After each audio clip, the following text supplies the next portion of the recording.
जीवित परमेश्वर को हम आज के दिन के लिए हम धन्यवाद देना चाहते हैं। प्रभु ने हमें सुंदर अवसर दिया है कि हम उनका वचन को सुने और माने। हम ध्यान करेंगे आज का वचन। हर एक का जीवन में एक टर्निंग पॉइंट होता है, एक महत्वपूर्ण मोड़, जिसको हम कहते हैं एक महत्वपूर्ण मोड़, टर्निंग पॉइंट। सबका जीवन में एक टर्निंग पॉइंट होता है। एक व्यक्ति का सफलता के पीछे एक टर्निंग पॉइंट, एक व्यक्ति का खेती होने का पीछे एक टर्निंग पॉइंट आता है, एक महत्वपूर्ण मोड़। यदि उस मोड़ में हम अच्छी मोड़ नहीं ली तो हमारा जीवन नष्ट भी हो सकता है और हमारा जीवन बन भी सकता है। इसलिए कई बार हमारा जीवन में एक मोड़ आ जाता है, एक मोड़ के कारण हमारा जीवन बदल जाता है, और दूसरी बार हमारा जीवन एक मोड़ के कारण बर्बाद हो सकता है। ठीक इसी रीति से बाइबल में लिखा गया, एक जवान के जीवन में एक टर्निंग पॉइंट आया था, एक मोड़ आया था। यदि आप पढ़ोगे लूका की किताब, उसकी 15 आयत, उसकी 11 से 23 में लिखा गया। Book of Luke chapter 15 verse 11 to 32 में लिखा गया उड़ाव पुत्र के बारे में। आप सभी जानते हैं उड़ाव पुत्र की स्टोरी, कहानी, एक घटना आप सब जानते हो। मैं आपको बताना चाहता हूं, उसका जीवन से हम कुछ बातों को सीखे जो कि हमारा जीवन के लिए लाभदायक होगा। यदि हम देखेंगे उसका जीवन में पहली बात, वो घर छोड़ता है। He left house, वो घर छोड़ता है। यदि आप पढ़ोगे 11 से 13 पद, यहां पे 3 बातें हमको देखने को मिलता है। यदि आप पढ़ोगे 15 का 11 में, यहां पे इस तरह लिखा गया, फिर उसने कहा, किसी मनुष्य के 2 पुत्र थे। उनमें से छोटे ने पिता से कहा, हे पिता, संपत्ति में से जो भाग मेरा हो वह मुझे दे दीजिए। यहां पे देखिए लिखा गया, पिता, संपत्ति में से जो भाग मेरा हो वो मुझे दीजिए। सेल्फिश, यहां पे एक बात हम वो लड़का का देख सकते हैं, सेल्फिश। एक जवान को हम देख सकते हैं, सेल्फिशनेस। उसका पिता को कह रहा है, उसको पिता को मांग रहा है कि कह रहा है, पिताजी मेरे भाग संपत्ति जो कुछ भी है मुझे दीजिए, मेरा भाग मुझे दीजिए। यहां पे हमको सीखने को मिलता है कि सेल्फिशनेस। यहां पे देखिए इस जवान को, इस युवक को आप देखिए, यहाँ पे उसको उसका पिता नहीं चाहिए, यहाँ पे उसका संपत्ति चाहिए। आज बहुत सारे जवान को, आज बहुत सारे लोगों को, आज बहुत सारे भाई और बहने को बहुत सारा चीजें चाहिए होता है, लेकिन पिता नहीं चाहिए होता है। आज विश्वासी को संपत्ति चाहिए, आशीष चाहिए, लेकिन यीशु मसीह नहीं चाहिए होता है। वो कभी यीशु को नहीं ताकते, वो कभी यीशु को नहीं मांगते हैं, लेकिन वे आशीष को चाहते हैं। ये सेल्फिशनेस है। उस जवान को देखिए, उस जवान कह रहा है, पिताजी मेरे भाग का संपत्ति मुझे दीजिए। पहली बात यहाँ पे हम देखने पाते हैं कि सेल्फिशनेस, और दूसरी बात यहाँ पे सेपरेशन, अलग हो जाना, घर से अलग हो जाना। यहां भी आज हम पढ़ेंगे 12 पद, 15 का 12 में, उसने उनको अपनी संपत्ति बांट दी। बहुत दिन ना बीते थे कि छोटा पुत्र सब कुछ इकट्ठा करके दूर देश को चला गया। वो कहां चला गया? दूर देश को। उसका पिताजी उसको जो कुछ भी सामान दिया था, जो कुछ भी उसके भाग के थे, उनके पिताजी उनको दे दिए। वो जबान को दे दिया। वो जबान लेने के बाद बाइबल बताती है वो दूर देश को चला गया। उनका घर छोड़ दिया, उनका पिताजी को छोड़ दिया। यहाँ पे पहली बात मैंने बताया आपको सेल्फिशनेस, दूसरी बात सेपरेशन। पहली बात आपको हम बता दिए स्वार्थ, आज का जबान बहुत सारे स्वार्थपन है। दूसरी बात यहाँ पे हम सीख रहे हैं सेपरेशन, मतलब अलग हो जाना। एक परिवार से अलग हो जा रहा है, एक परिवार को छोड़ रहा है, एक उसका पिताजी को छोड़ रहा है। मेरे प्यारों, आज शैतान आपका परिवार से आपको अलग करना चाहता है। आज बहुत सारे जवान को उनकी स्वर्गीय पिता से अलग कर दिया है। वचन बताता है, यदि हम पढ़ेंगे याकूब की किताब उसकी पहली आयत उसका 15 पद, यहाँ पे इस तरह लिखा गया, फिर अभिलाषा गर्भवती होकर पाप को जन्मती है और पाप जब बढ़ जाता है तो मृत्यु को उत्पन्न करता है। यहाँ पे जब अभिलाषा बढ़ जाता है, वचन बताता है अभिलाषा ये गर्भ धारण कर लेता है तो ये मृत्यु को उत्पन्न करता है, मृत्यु को जन्म करता है। यहाँ पे देखिए उसके अभिलाषा उत्पन्न हुआ, ऐसा अभिलाषा कि उसका जीवन में ऐसा अभिलाषा उत्पन्न हुआ कि उसको इस अभिलाषा के वजह से उसका घर छोड़ना पड़ा, उसका पिता से अलग होना पड़ा। मेरे प्यारों, यदि आप पिता से अलग हो जाओगे तो मैं आपको कहना मांगता हूं आपका जीवन में मृत्यु उत्पन्न होगा। आज संसार आपको लालच दे रहा है, आज संसार आपको चाहता है और शैतान भी ये बात चाहता है कि आप पिता से अलग हो जाए। यदि आप पिता से दूर चले जाओगे तो आपका जीवन में पाप काम करेगा, आप पाप के वजह से आपके पिता से आप अलग हो जाते हो। आज बहुत सारे अभिलाषाएं बहुत सारे जवान को, बहुत सारे भाई और बहनों को, बहुत सारे विश्वासियों का जीवन को नष्ट कर रहा है। देखने में, बोलने में, खाने में, पीने में, हर एक चीज में उनका जीवन आज नष्ट की ओर चले जा रहा है। वचन बता रहा है, वचन कह रहा है तो मृत्यु को उत्पन्न करता है। पाप जब बढ़ जाता है तो मृत्यु को उत्पन्न करता है।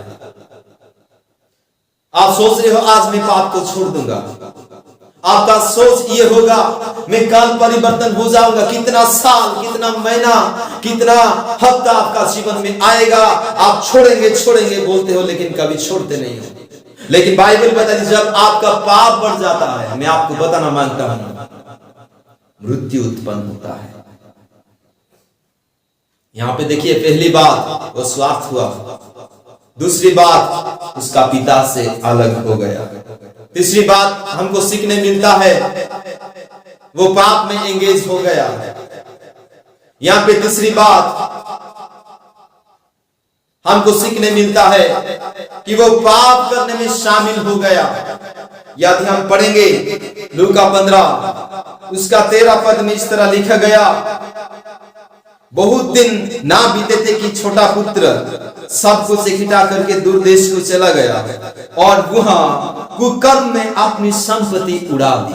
ध्यान से सुनिए, बाइबल बताती है वहां कुकर्म में अपनी संपत्ति उड़ा दी। मेरे प्यारों, वचन बताता है कि कुकर्म में जब वो घर छोड़ा तो पहली बात उसका पिता नहीं चाहिए था उसको, वो सेल्फिश था, स्वार्थपन हम जिसको कहते हैं वो स्वार्थ था। आज बहुत सारे जवान को पिता नहीं चाहिए लेकिन उसका संपत्ति चाहिए। दूसरी बात हमने बता दिया अलग हो गया, परिवार से अलग हो गया। दूसरी बात वो पाप करने में शामिल हो गया, ही एंगेज्ड इन सिन। वचन बता रहा है कुकर्म में अपनी संपत्ति उड़ा दिया। मैं आपको बताना चाहता हूं मेरे प्यारों, आज बहुत सारे लोग अच्छा काम करने के लिए उनका मन में इच्छा नहीं लगता, लेकिन कुकर्म में बाइबल बताती है कुकर्म में अपना संपत्ति उड़ा दिया। मैं आपको बताना चाहता हूं क्या हम कुकर्म में डूबे हुए हैं आज? एक कुकर्म पाप हमारा जीवन को नष्ट करेगा, हमारा जीवन को विनाश की ओर ले जाएगा। आपको लग रहा है मैं अच्छा करता हूं, कुकर्म मतलब पाप का कर्म, जो कुछ भी गलतियां है, जो कुछ भी प्रभु का विरुद्ध हम कर रहे हैं, जो कुछ भी हम परमेश्वर का विरुद्ध, वचन के विरुद्ध हम जो कुछ भी कर रहे हैं वो सब कुकर्म है। वो चला गया दूर देश को और कुकर्म करने लगा। मैं आपको आज पूछना चाहता हूं मेरे प्यारों के, आप आपका स्वर्गीय पिता से क्या आप अलग हो गए? क्या आप इसीलिए आते हो कि आपको चीजें चाहिए होता है? क्या आप आपका पिताजी से, हेवनली फादर से, ओ स्वर्गीय पिता से, क्या आप जुड़े हो या अलग हो गए हो? क्या आप कोई पाप में जुड़े हो? क्या आपका जीवन परमेश्वर के साथ ठीक है? आज बहुत सारे लोग अच्छी काम करने को इच्छा नहीं लगता, लेकिन बाइबल बताता है कुकर्म करने में वो संपत्ति उड़ा दिया।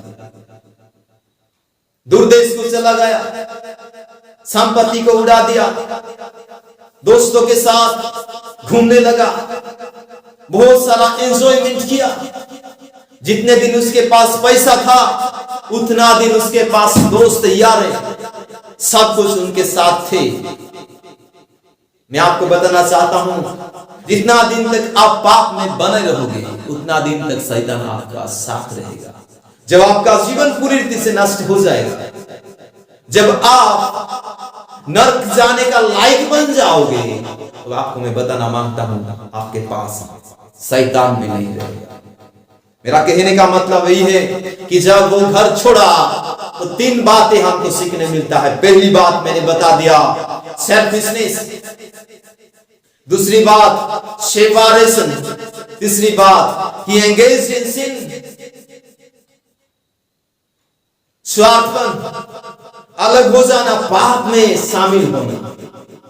जब उसके पास संपत्ति चला गया, उसका संपत्ति खत्म हो गया, बाइबल बताती है, इसे आपके लिए मैं पढ़ना चाहता हूं, और वहां कुकर्म में अपनी संपत्ति उड़ा दी। प्रभु की धन्यवाद हो, जो कोई भी हो उनका संपत्ति प्रभु की सेवा में खर्च कर रहे हैं। प्रभु उनको आशीष दे। आज बहुत सारे लोग प्रभु की सेवा में उनका संपत्ति खत्म करना नहीं चाहते हैं।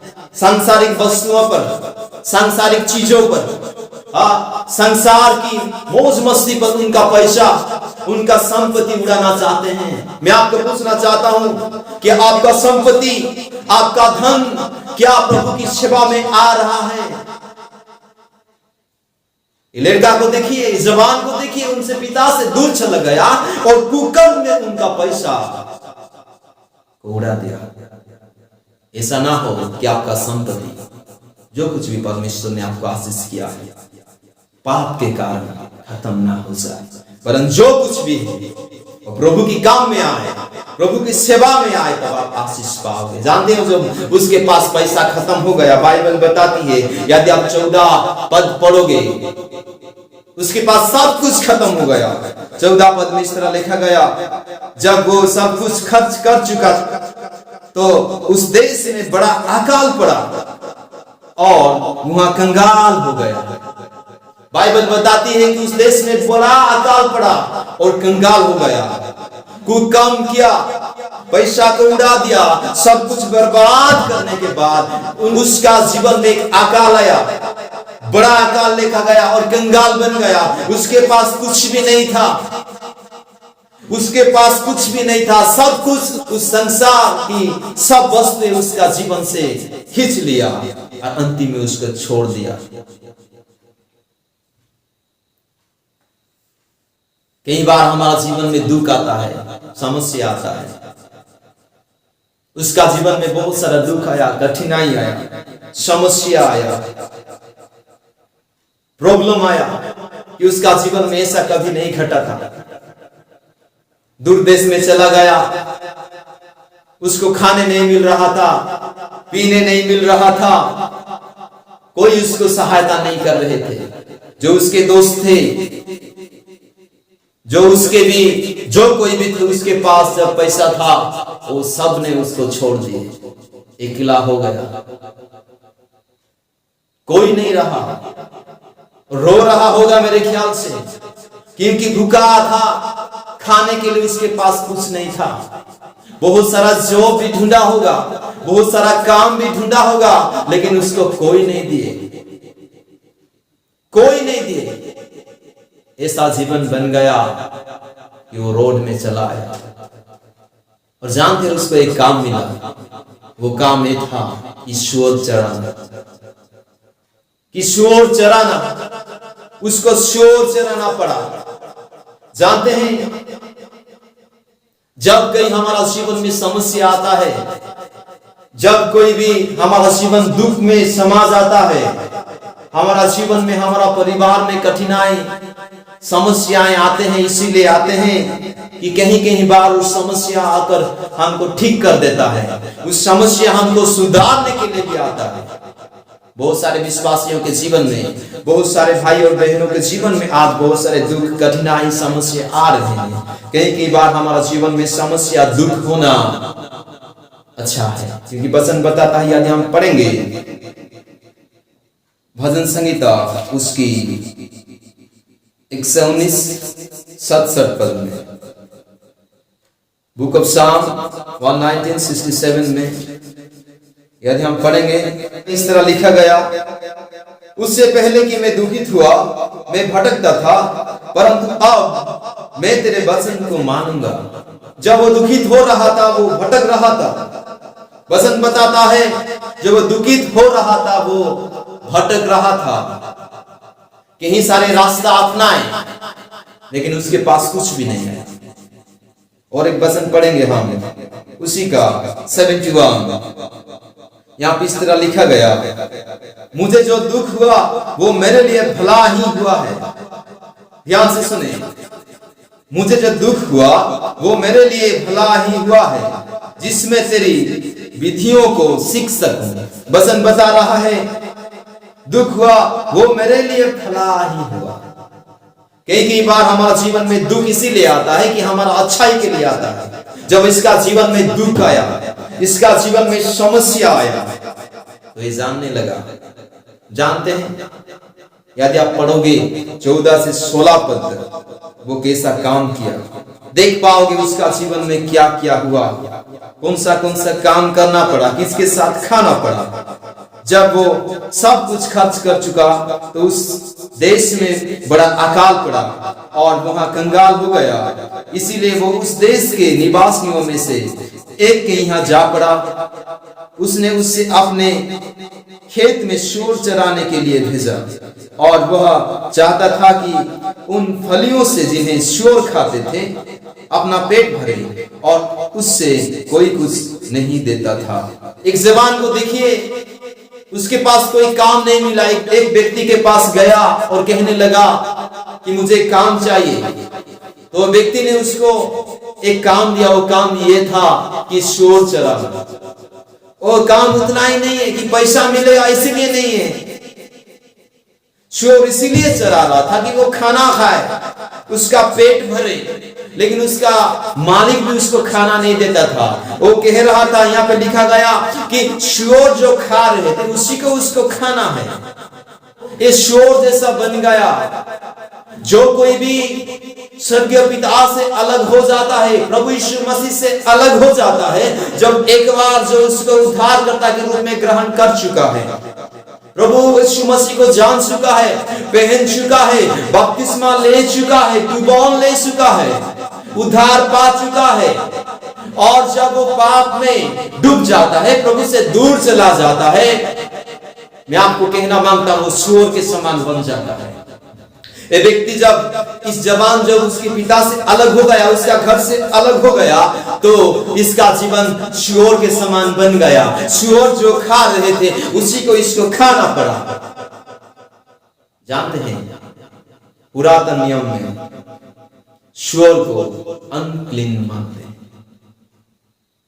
शोर अशुचि जाना जाता था।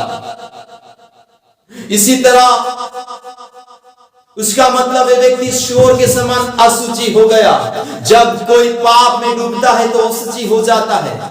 मैं आपको कहना चाहता हूं, यदि जब परमेश्वर की ओर से यदि एक व्यक्ति परमेश्वर से दूर चला जाता है तो पाप में डूब जाता है, उसका जीवन संपूर्ण रीति से अशुचि हो जाता है। शोर जैसा बन गया। सोशली उसके पास कोई नहीं थे, सामाजिक रूप में उसके पास कोई नहीं थे। और रोने लगा, कोई सहायता नहीं मिला और टूटने लगा। सामाजिक रूप में उसका दोस्त यार कोई नहीं थे, कोई भी उसको काम देने वाले नहीं थे। दूसरी बात, फिजिकली शारीरिक रूप से वो कमजोर होने लगा, क्योंकि उसको खाना नहीं मिल रहा था, कोई उसको खाना देने वाले नहीं थे, उसको शोर के साथ खाना पड़ रहा था। तीसरी बात, वो मेंटली मानसिक रूप से वो नष्ट होने लगा। वो बहुत दुखित हुआ, रोने लगा, उसका घर याद आने लगा कि वो कैसा परिस्थिति में है, जानने लगा। शारीरिक रूप से वो अकाल पड़ गया, कमजोर पड़ गया। और चौथी बात, आत्मिक रूप से अकाल पड़ा। आत्मिक रूप से भी कोई नहीं थे, आत्मिक रूप से भी वो दूर चला गया था। चार बातें मैंने बताया, सोशली, फिजिकली, मेंटली, स्पिरिचुअली, उसका जीवन में सामाजिक रूप से, शारीरिक रूप से, मानसिक रूप से, आत्मिक रूप से वो भूखा पड़ गया, उसके पास कोई नहीं थे। आपको याद हो जावे कि मैं आपको कहना चाहता हूं, जो कोई भी परमेश्वर से दूर चला जाता है उसका जीवन में अकाल आ जाता है। जो आनंद जो प्रभु में मिलता है उस आनंद और नहीं रहता। जो संगति प्रभु में मिलता है वो संगति नहीं रहता। जो सहायता प्रभु से मिलता है वो सहायता नहीं रहता। वो बहुत टूट गया, रोने लगा। लेकिन प्रभु की धन्यवाद, ये सब होने के बावजूद भी प्रभु की धन्यवाद हो, उसका जीवन में टर्निंग पॉइंट आया, एक महत्वपूर्ण मोड़ उसका जीवन में आया। यदि आप पढ़ोगे 17 पद,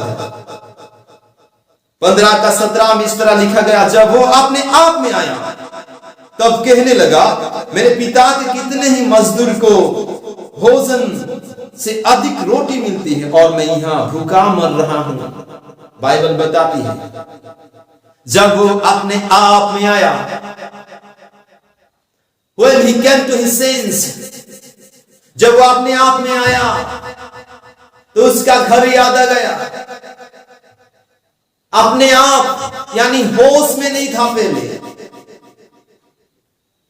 होश में, यदि आप देखोगे जब एक व्यक्ति होश में नहीं रहता है तो वो कुछ कर नहीं पाता है। जब वो होश में आ जाता है, वो जब वो सेंस में आ जाता है, सब कुछ वो जानने लगता है। हम पहले पढ़ा कि जब पाप बढ़ जाता है तो मृत्यु आ जाता है। ठीक इसी रीति से युवा होश में नहीं था। बाइबल बताए जब वो होश में आया तो उसको घर याद आया, उसको घर याद आया। उसका जीवन में एक महत्वपूर्ण मोड़, एक ऐसा एक मोड़ आया कि उसका जीवन को बदल दिया। When he came to sense, जब वो अपने आप में आया कि आज आप होश में हो। मैं आपको आज पूछना चाहता हूं, चर्च को आज मैं पूछना चाहता हूं, क्या आप होश में हो, सेंस में हो या सेंसलेस हो गए हो?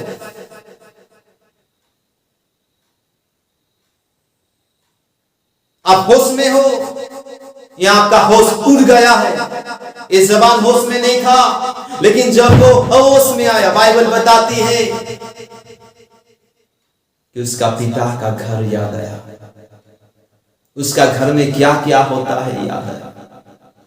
उसका घर में जो नौकर खाना का खाकर तृप्त हो जाते हैं, लेकिन यहाँ पे शोर के साथ खा रहा है, भूखा मर रहा है। यदि आप प्रभु से दूर चले गए हो, आज की रात टर्निंग होने की रात है। आज की रात मोड़ लेने की रात है मेरे प्यारों। आज की रात आपके जीवन को बदलने वाली रात है।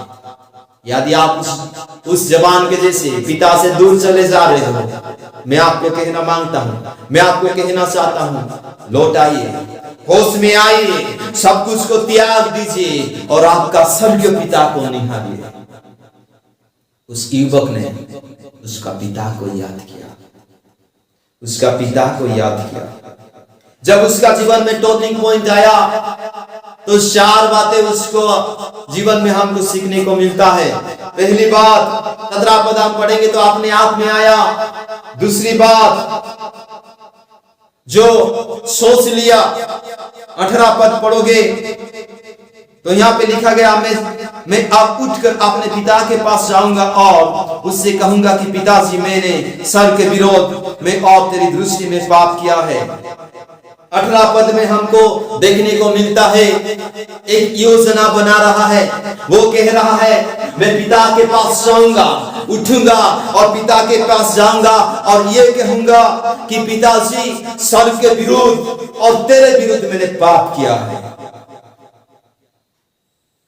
पहली बात मैंने बताया, वो होश में आया। दूसरी बात, उसके पिता के पास जाने के लिए वो योजना बनाया। वो योजना ये था कि जाकर कहे, सर के विरुद्ध और तेरे विरुद्ध मैंने पाप किया है। वो योजना बनाकर चुप नहीं बैठा, वरन उस योजना के अनुसार, वो प्लान के अनुसार वो चलने लगा। Whatever he made a plan, he worked on it. Rather he left.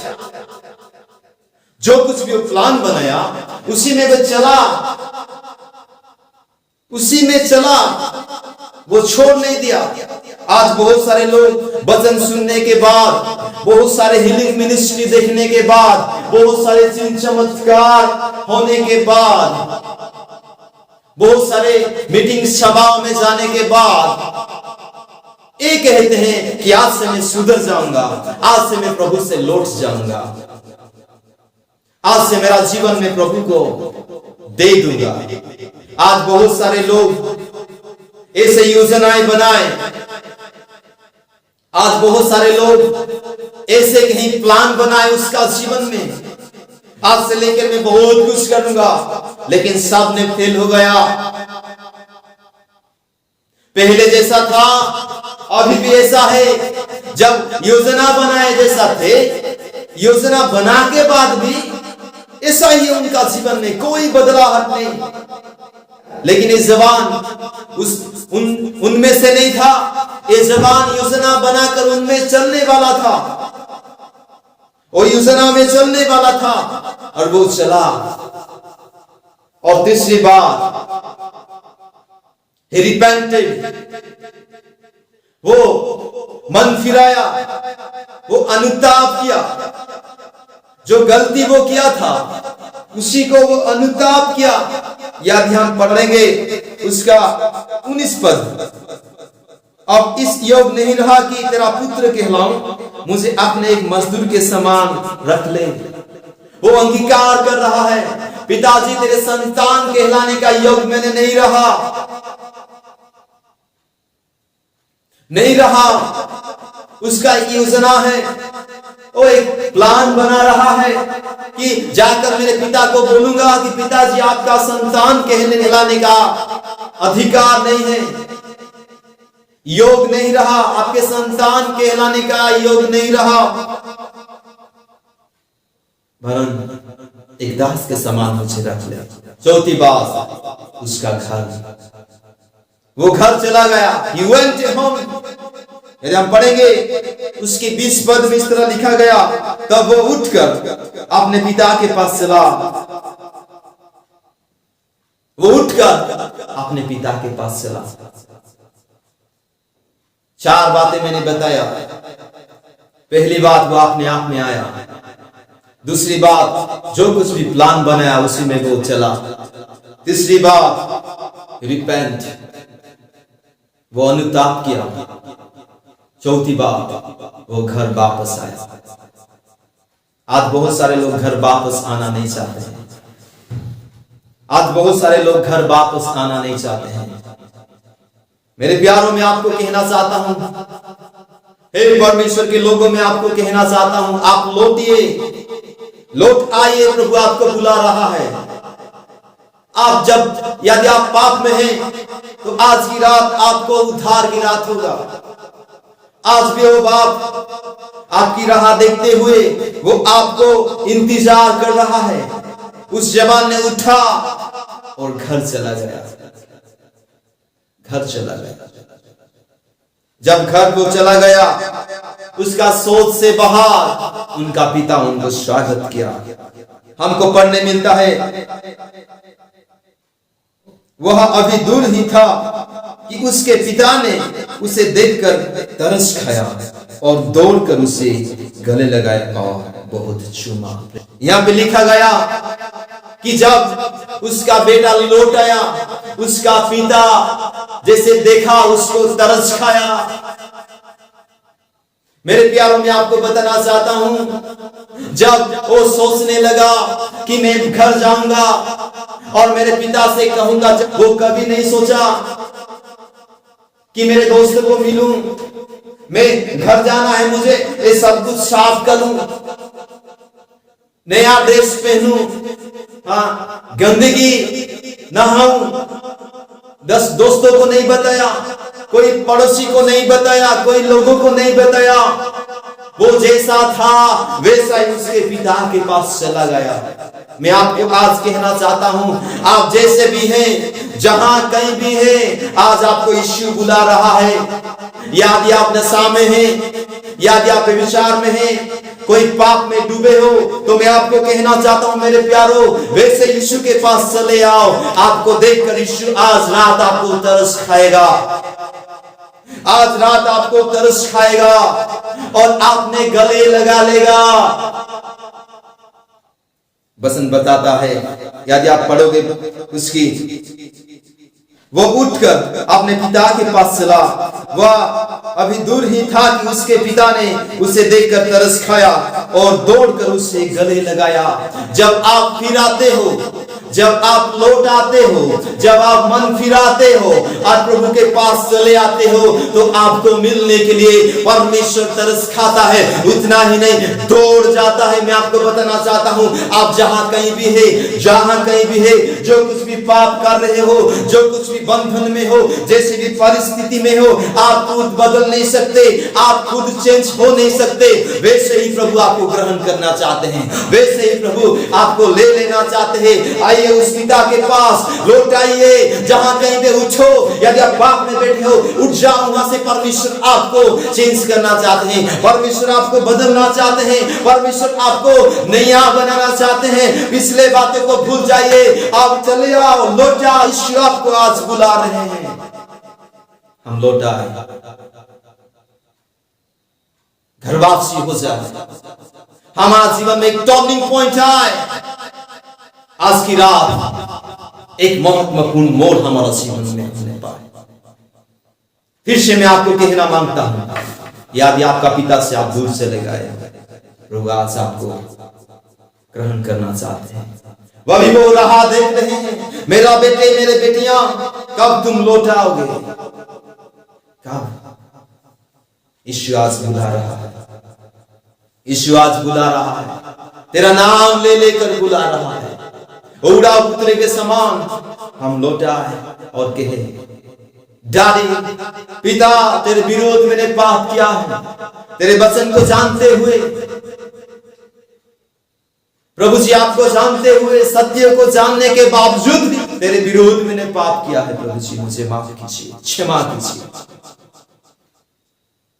वो विश्वासयोग्य परमेश्वर, वो आपको क्षमा दे। वो दयालु परमेश्वर, वो दयालु परमेश्वर है, आपका पाप को क्षमा करेंगे, आपकी पाप को क्षमा करेंगे। आपको वो त्याग नहीं देंगे, वो आपको नहीं त्यागेगा, ठुकरा नहीं देगा। परंतु जब आप लौट आओगे तो परमेश्वर आपको ग्रहण करेगा, तो परमेश्वर आपको ग्रहण करेगा, यीशु मसीह आपको ग्रहण करेगा। उसको विश्वास करो और लौटाओ। जो कोई भी मेरे आवाज को सुन रहे हैं, मन फिराओ और लौटाओ। प्रभु आपको आज बुला रहे हैं, आपको उद्धार देना चाहते हैं। आपका जीवन को बदलना चाहते हैं, वो सब कुछ छोड़ दीजिए और यीशु के पास लौट आइए।